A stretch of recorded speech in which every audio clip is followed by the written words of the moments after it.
코딩 셰프입니다. 이번 시간부터 스테이트 매니지먼트 관련해서 프로바이더 강좌를 시작하겠습니다. 지난 2022년 플러터 강좌 로드맵에서도 설명드렸듯 저는 사실 프로바이더보다는 리블포드에 더 많은 관심을 가지고 있습니다. 하지만 프로바이더는 플러터 내부에서도 공식적으로 추천을 했었고 그 이후로도 또 가장 널리 쓰이는 방법이었기에 프로바이더 강의부터 먼저 시작해보기로 했습니다. 이번 프로바이더 강좌를 통해서 여러분들은 프로바이더의 장단점을 보다 더 깊이 이해하실 수 있고 왜 레미가 자신이 개발한 프로바이더 개선 버전인 리블포드를 출시하게 되었는지도 이해하실 수 있을 것입니다. 그동안 많은 분들이 프로바이더 강의를 요청했었지만 코딩 셰프의 채널 강좌는 주제별 강의라기보다는 수준별로 강의를 진행해서 난이도가 점점 높아지는 커리큘럼을 지향하고 있기 때문에 여타 플러터 강좌에 비해서는 좀 늦게 프로바이더 강의를 진행하게 되었습니다. 그러나 그만큼 더 깊이 있고 실용적인 강의를 통해서 미약하나마 코딩 셰프가 가지고 있는 지식을 여러분들과 나누도록 하겠습니다. 아마 플러터 초급 단계를 지난 분들은 이미 이 프로바이더에 대해서 익숙하거나 관심이 많을 거라고 생각합니다. 하지만 오늘은 첫 시간인 만큼 스테이트 매니지먼트가 무엇이고 이 과정에서 왜 프로바이더가 필요한지에 대해서 알아보겠습니다. 그리고 이미 이에 대한 개념을 가지고 있는 분들이라면 내가 누군가에게 프로바이더를 설명할 때 어떻게 할 수 있을까에 중점을 두고 이 강의를 들어보신다면 나름 흥미있는 시간이 될 수 있지 않을까라고 조심스럽게 생각해 봅니다. 자, 그럼 오늘의 주제를 상상력을 가미한 이야기로 풀어보겠습니다. 여기 낚시를 좋아하는 한 남자가 있습니다. 우연히 조그만 산 정상 연못 근처에서 좋은 털을 발견하고 매운탕집을 열었습니다. 그러던 어느 날 연어를 잡아다가 산란을 시켜서 수많은 연어를 양식하게 되었습니다. 재미를 본 남자는 다른 생선도 잡아다가 양식에 성공시켰고 곧 맛있고 값싼 엄청난 생선을 보유하게 되었습니다. 싱싱한 생선이 장사의 핵심이라는 것을 잘 알고 있던 남자는 자신의 매운탕집을 접고 다른 매운탕집들의 생선을 팔기로 결심했습니다. 그래서 열심히 마케팅을 펼쳐서 산 근처에 다른 매운탕집들을 유치하기 시작했습니다. 처음엔 생선 판매량이 아주 많지 않아서 남자가 일일이 배달을 했지만 곧 난처한 일들이 발생하기 시작했습니다. 한참 떨어진 곳에서 고작 생선 한두 마리만 주문하는 집들에게 배달을 하기 위해서 하루에도 몇 번씩이나 산을 오르내려야 했고 같은 시간에 두세 군데의 매운탕집에 생선을 배달해야 하는 상황도 자주 발생했습니다. 얼마 지나지 않아서 남자는 이 문제들을 해결하지 못하면 자신의 사업을 지속시킬 수 없다는 것을 깨닫고 방법을 찾기로 했습니다. 자, 여기까지가 이 남자의 첫 번째 스토리입니다. 제가 필요할 때마다 자주 던지는 질문인데 과연 스테이트 매니지먼트라는 것은 정확히 무엇일까요? 간단하게 스테이트에 대해서 한 번 더 정의를 내리자면 스테이트란 어떤 형태이든 앱 화면, 즉 UI에 변화가 생기도록 영향을 미치는 데이터입니다. 조금 매운맛 첫 번째 강의에서 말씀드렸듯 데이터에는 앱 수준의 데이터와 위젯 수준의 데이터가 있습니다. 그래서 앱 수준의 데이터는 서버와 연동해서 사용자 인증을 한다든지 또는 서버에 저장된 정보를 끌어와서 화면에 보여주는 등 앱의 화면에 변화를 일으키는 모든 데이터를 말하고 위젯 수준의 데이터란 가령 빈 체크박스에 사용자가 터치를 하면 체크 표시가 생기게 되고 이 상태를 위젯 차원에서 해결해서 화면에 변화가 생기게 하는 데이터를 말합니다. 그렇다면 이런 스테이트를 매니지먼트, 즉 관리한다는 말은 왜 나오게 되었을까요? 아시겠지만 관리라는 단어는 주로 효율성이라는 단어와 직결되어 있습니다. 플러터는 앱의 스테이트가 바뀌면 기본적으로 핫 릴로드를 통해서 위젯 추리를 리빌드 합니다. 이와 관련해서 간단한 예제 앱을 하나 보겠습니다. 이 앱은 플러스 버튼을 누르면 플러스 포인트가 올라가고 마이너스 버튼을 누르면 마이너스 포인트가 증가합니다. 그리고 아직은 보이지 않지만 이처럼 포인트가 0보다 커지면 현재의 최종 포인트를 보여주면서 격려의 메시지가 출력되고 반대로 최종 포인트가 0보다 작아지면 역시나 현재의 최종 포인트를 보여주면서 더 열심히 노력하라는 메시지가 출력됩니다. 그리고 하단에는 좀 더 보기 좋게 현재의 최종 포인트가 출력이 됩니다. 먼저 이 앱의 위젯 추리를 살펴보겠습니다. 최상위에는 My App 위젯이 있고요. 그 아래로 myPage 위젯이 있습니다. 이 myPage 위젯은 현재 모든 위젯을 children으로 거느리는 상위 위젯입니다. myPage 위젯 내에는 count, plus counter, minus counter 이렇게 3개의 변수가 선언되어 있고 increment와 increment2 메서드도 있습니다. 또한 myPage 위젯은 2개의 elevated 버튼과 텍스트 위젯 1개를 가지고 있는데 텍스트 위젯은 count 변수의 값을 필요로 하고 있습니다. 그리고 increment 메서드는 setState 메서드를 내장해서 호출될 때마다 plus counter와 count의 변수의 값을 1씩 증가시키고 increment2 메서드 역시도 setState 메서드를 내장하고 있고 반대로 호출될 때마다 minus counter와 count 변수의 값을 1씩 감소시킵니다. 그리고 myPage 위젯은 children으로 플러스 위젯과 마이너스 위젯도 가지고 있습니다. 플러스 위젯은 다시 플러스 버튼 위젯을, 마이너스 위젯은 마이너스 버튼 위젯을 각각 child로 가지고 있습니다. 플러스 버튼 위젯과 마이너스 버튼 위젯은 각각 3개의 텍스트 위젯으로 구성되어 있고 플러스 버튼 위젯은 플러스 카운터와 카운트의 변수 값을 요구하고 있고 마이너스 버튼 위젯은 마이너스 카운터와 카운트 변수의 값을 요구하고 있습니다. 이 위젯 트리에서 중요한 것은 위젯들이 필요로 하는 각각의 변수 값과 카운트를 증감하는 메서드의 실행 결과를 하단부 위젯까지 내려보내기 위해서 여기 상위 위젯인 myPage 위젯 내에 모든 변수들과 메서드를 선언하고 있다는 것입니다. 그래서 이 두 메서드가 호출될 때마다 setState 메서드 역시 호출되므로 myPage 위젯 아래에 있는 모든 위젯이 지속적으로 리빌드 되어집니다. 이는 남자가 단 한 마리의 생선일지라도 배달을 하기 위해서는 매번 산을 오르락내리락 해야 하는 지극히 비효율적인 상황과도 같을 것입니다. 그럼 잠시 setState 메서드에 대해서 좀 더 생각해 보겠습니다. 플러터에서는 state가 변해서 UI를 다시 그려야 하는 경우 기본적으로 setState 메서드를 사용합니다. 즉, setState 메서드의 가장 중요한 기능은 위젯 라이프 사이클에 빌드 메서드를 호출해서 UI를 렌더링하게 만드는 것입니다. 그래서 setState 메서드는 플러터의 기본으로 내장된 스테이트 매니지먼트의 한 방법이라고 할 수 있습니다.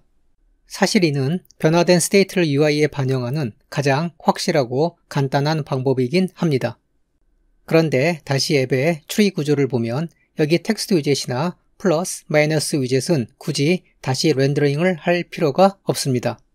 여기 플러스 포인트와 마이너스 포인트를 출력하고 있는 텍스트 위젯들은 데이터가 변할 필요가 없고 또한 플러스와 마이너스 위젯은 데이터가 필요하지 않은데도 불구하고 오직 밑으로 데이터를 전달해주기 위해서 이처럼 억지로 생성자를 통해서 데이터를 전달받아야 합니다.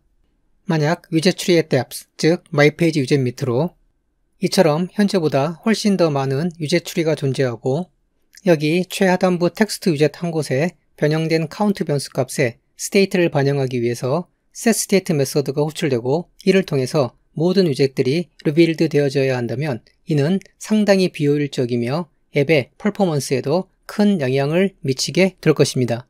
그리고 setState 메서드를 사용할 때 보통 UI의 state를 state 클래스 내부에서 관리하게 됩니다. 가령 위젯 A에서 setState 메서드를 사용해서 다시 렌더링이 되었다면 같은 state를 공유해야 하는 위젯 B에서는 이 변화를 알 도리가 없다는 것입니다. 이제 이로써 요약되는 setState 메서드의 문제점은 명확합니다. 첫 번째는 비효율성입니다. 마치 남자가 딸랑 한 마리의 생선을 배달하려고 계속 힘들게 산을 오르내려야 하듯이 setState 메서드는 오직 한 개의 위젯에 대한 state를 업데이트하려 해도 그 이하 모든 위젯들을 리빌드하면서 불필요한 렌더링을 유발시킵니다. 두 번째는 남자가 생선을 배달할 때 산 중턱이든 산 밑이든 한 번에 한 집만 배달할 수밖에 없듯이 setState 메서드는 동시에 다른 위젯의 스테이트를 업데이트 시켜줄 수 없다는 것입니다. 그래서 setState 메서드도 스테이트 매니지먼트의 한 방법이라고 할 수 있지만 이는 엄밀히 말해서 아주 단순한 기능만을 가지고 있다고 보아야 할 것입니다. 따라서 스테이트 매니지먼트는 정확하게 다음의 두 가지 개념을 담고 있어야 합니다. 첫 번째는 위젯 추리상에서의 위치를 막론하고 데이터를 필요로 하는 위젯이 쉽게 데이터에 접근할 수 있는 방법을 다루어야 합니다. 두 번째는 변화된 데이터에 맞추어서 UI를 다시 그려주는 기능이 뒤따라야 합니다. 이 두 가지 방법이 정확히 포함되어 있어야 우리는 그것을 스테이트 매니지먼트라고 부를 수 있게 되는 것입니다. 이제 남자의 두 번째 이야기를 해보겠습니다. 남자는 자신이 직면한 문제들을 해결하기 위해서 엄청난 로비 끝에 허가를 얻어서 이처럼 산 정상에서 강까지 이어지는 수로를 만들었습니다. 이 수로는 모든 매운탕집에 연결이 되었고 주문이 들어올 때마다 생선들을 흘려보내서 빠르고 정확하게 동시에 여러 매운탕집에 싱싱한 활어를 보내줄 수 있었습니다. 이제 남자는 필요할 때 언제라도 생선을 보내줄 수 있도록 생선들만 잘 관리하면 그만이었습니다. 남자는 이렇게 적극적으로 자신의 생선 배달 시스템을 잘 관리해서 그 이후로 성공적인 사업을 지속해 나갔다고 합니다. 자, 그럼 남자의 문제 해결 방법에 빗대어서 본격적으로 프로바이더 이야기를 해보겠습니다. 저는 새로운 프로젝트를 하나 생성했고요. 우리가 프로바이더를 사용하려면 패키지를 먼저 설치해 주어야 합니다. 참고로 이 친구가 램이라고 프로바이더의 저자입니다. 인스톨링 섹션으로 가서 프로바이더를 설치해 주시고요. 저도 이처럼 프로바이더 패키지 설치를 끝냈습니다. 이제 main.dart 파일에도 프로바이더 패키지를 임포트해 주겠습니다. 또한 지속적으로 const 키워드를 붙여주는 게 좀 귀찮으므로 여기 analysisoptions.yaml 파일로 가서 패키지 include 관련 코드를 커멘트 처리해 주겠습니다. 그럼 이제 남자의 성공적인 비즈니스 모델대로 앱을 간단하게 구성해 보겠습니다. 우선 매운탕집으로부터 생선을 주문받을 준비부터 해보겠습니다. 저는 fish 모델이라는 새로운 Dart 파일을 만들었습니다. 먼저 fish 모델이라는 클래스를 하나 생성하겠습니다. 우선 주문받을 생선의 종류를 지정해 주어야 하니 string 타입의 name이란 변수를 만들고 몇 마리를 주문할지도 지정해 주어야 할 것이기에 int 타입의 number란 변수도 만들어 주겠습니다. 그리고 마지막으로 주문할 생선의 사이즈를 지정해 주기 위해서 string 타입의 사이즈 변수를 선언해 주겠습니다. 그리고 저는 이 내용들을 입력받기 위해서 이처럼 생성자를 만들어 주었습니다. 그럼 잠시 우리가 만들 앱의 위젯 추리를 살펴보겠습니다. 우선 머티리얼 앱 밑에 상위 위젯으로 fish order이라는 위젯이 있고요. 이 위젯은 텍스트 위젯과 high라는 위젯으로 이루어져 있습니다. 그리고 여기 텍스트 위젯은 fish model 클래스의 name 변수 값을 필요로 하고 있습니다. 하이 위젯은 매운탕집이 산 높은 곳에 있다는 것을 알려주기 위해서 높이를 출력해주는 텍스트 위젯을 가지고 있고요. 첫 번째 매운탕집인 스파이시 A 위젯도 가지고 있습니다. 그리고 스파이시 A 위젯은 두 개의 텍스트 위젯과 미들 위젯으로 구성되어 있습니다. 이 두 개의 텍스트 위젯은 각각 fish model 클래스의 넘버와 사이즈 변수의 값을 필요로 합니다. 역시나 미들 위젯도 매운탕집의 위치를 출력해주는 텍스트 위젯과 스파이시 B 위젯으로 이루어져 있습니다. 그리고 스파이시 B 위젯도 각각 fish model 클래스의 넘버와 사이즈 변수의 값을 필요로 하는 두 개의 텍스트 위젯과 row 위젯으로 이루어져 있습니다. 여기 row 위젯 역시도 위치를 출력해주는 텍스트 위젯과 스파이시 C 위젯으로 이루어져 있고 스파이시 C 위젯도 fish model 클래스의 넘버와 사이즈 변수의 값을 필요로 하는 두 개의 텍스트 위젯으로 이루어져 있습니다. 그럼 이제 이 위젯 추리에 근거해서 빠르게 소스 코드를 보여드리겠습니다. myApp 위젯을 생성하고 머티리얼 앱에서 곧바로 홈 아규먼트를 불러와서 fish order라는 위젯을 불러왔고요. stateless 위젯으로 fish order 위젯을 생성하고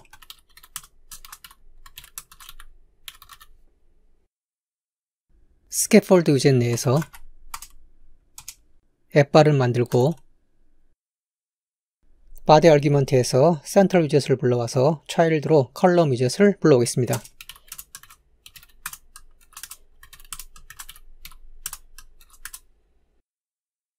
컬럼 위젯 내에서는 이처럼 텍스트 위젯과 high란 위젯을 불러오겠습니다. 말씀드렸듯 여기 이 텍스트 위젯은 주문이 들어온 생선의 이름을 출력해 줄 것입니다. 이제 다시 하이란 위젯을 생성하고 컬럼 위젯을 리턴해 주겠습니다.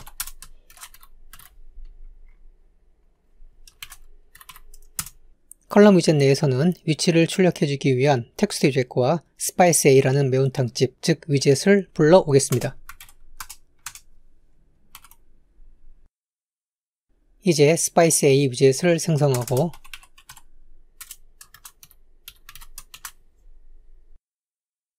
역시나 컬럼 위젯을 리턴해 주겠습니다.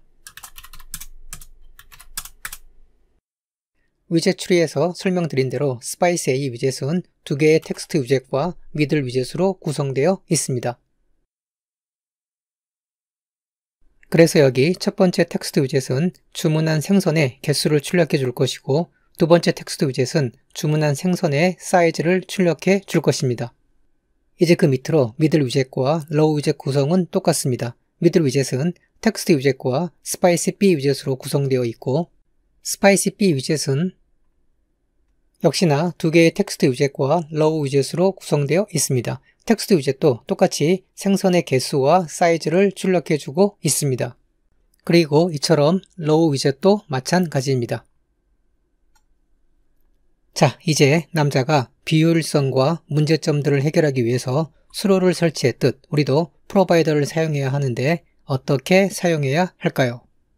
남자의 문제 해결 방식은 산 꼭대기에서 양식한 생선을 가지고 있다가 주문받은 생선 종류에 맞게 수로를 통해서 간단하게 아래로 흘려보내주는 것이었습니다. 이 과정을 먼저 코드로 표현해보면 이렇게 됩니다. 즉 여기에서 provider.of는 생선을 공급하는 남자가 될 것이고 sermon은 생선의 종류, 그러니까 데이터의 타입이 될 것입니다. 그리고 context는 바로 수로가 될 것입니다. 다시 말해서 남자가 흘려보내는 생선은 수로와 연결된 매운탕집에 한해서만 전달이 되는 것입니다. 그래서 최종적으로 이 코드를 통해서 얻게 되는 결과는 바로 생선, 즉 위젯이 전달받기를 원하는 데이터가 되는 것입니다. 그렇다면 이 코드를 이처럼 final fish라는 변수에 담아 보겠습니다. 이제 남자가 지속적인 생선 양식을 통해서 끝없이 생선을 확보해서 팔았듯이 fish 변수는 언제든지 복제가 가능해서 필요할 때마다 불러서 전달되어 줄 수 있는 데이터가 되는 것입니다. 또한 여기에서 중요한 것은 남자 역시도 매운탕집을 운영했었기에 여타 다른 매운탕집과 같은 정체성을 가지고 있다는 것입니다. 즉 플러터에서는 프로바이더 역시도 하나의 위젯입니다. 그래서 위젯 트리상에서 일반 위젯과 똑같은 특성을 가지게 됩니다. 자, 이제 이런 기본 개념을 가지고 프로바이더를 우리의 코드에 적용해 보겠습니다. 먼저 남자가 문제 해결을 위해서 산 꼭대기에서 생선들을 흘려보내 주었듯이 프로바이더 위젯도 데이터를 필요로 하는 위젯들보다 항상 상위에 위치해야 합니다. 그래서 fish order 위젯을 가지고 있는 material app 위젯을 프로바이더 위젯으로 감싸 주겠습니다. 참고로 프로바이더 위젯이 항상 위에 위치해야 한다는 말에는 부연 설명이 필요한데 이 부분은 조만간 다시 언급하도록 하겠습니다. 이제 프로바이더 위젯의 소스 코드를 보면 create 타입의 create라는 required argument를 가지고 있습니다. 그래서 먼저 create argument를 불러보겠습니다. 이 create 메서드를 통해서 fish model 클래스를 리턴해주면 프로바이더의 child가 된 material app 아래 모든 위젯에서 fish model 인스턴스에 접근을 할 수 있게 됩니다. 즉 드디어 수로가 개통이 되는 것입니다. 그럼 create 메서드로 fish model 클래스를 리턴해 주겠습니다.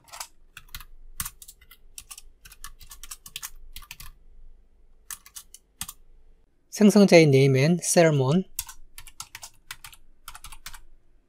넘버에는 10, 사이즈에는 big을 전달해 주겠습니다.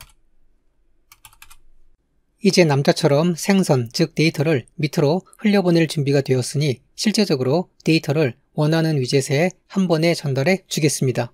밑으로 내려와서 생선 이름을 필요로 하는 텍스트 위젯에 데이터를 전달해 주겠습니다. 우선 string interpolation을 사용해서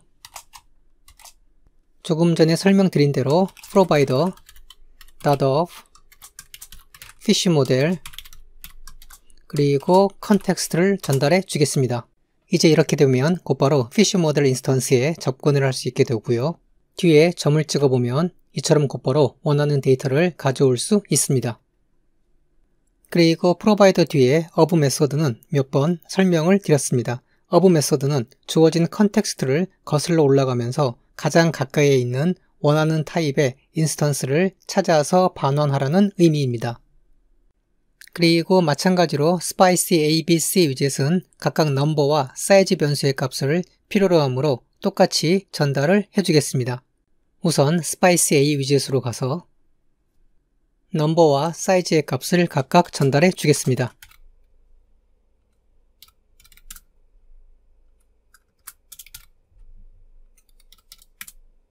spicy b와 spicy c 위젯도 같은 값을 공유하므로 이처럼 똑같이 값을 전달해 주면 됩니다. 예, 저는 그래서 이처럼 값들을 잘 전달해 주었고요.